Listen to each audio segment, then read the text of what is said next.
Me përmirësimin e motit dhe rritjen e temperaturave, punët në bujqësi kanë nisur. Ndërprerja e ershjeve ka ndihmuar fermerët të fillojnë aktivitetin e tyre.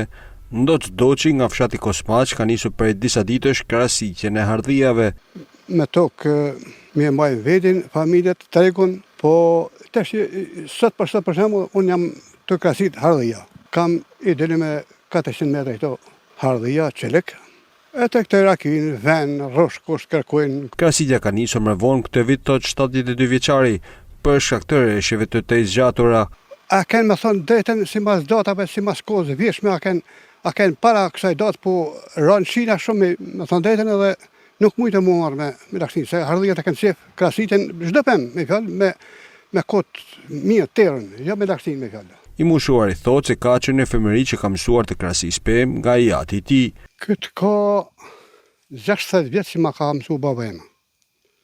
Unë me fjalë jam 70 vjeç, 12-13 vjeç jam kënë atë kohë, kur shifshëm babën, më thotë baba, shif në sta se sonë si jetë gjithmonë të të. Mësë dhe ti, si të mësësh dhe ti fëmijëve tuaj. E se harret është zanatën e tij nuk harrej. Ndoçi thotë se krahasitja është më së domosdoshme për gjithë pemët një herë në vit, pasi ndihmon në rritjen e prodhimit dhe në cilësinë e frutave. Dat krahasitet se zban, se pat pyll këtë kasi nuk e shef rrezë diellit, nuk ajroset rrushi. Kurse kështu me këtë krahasitje e shef dielli dhe ajroset rrushi me. Koha e mirë po ndihmon të gjithë fermerët në fshatin Kosmaq që t'i rikthehen tokave bujqësore para nisjes së sezonit.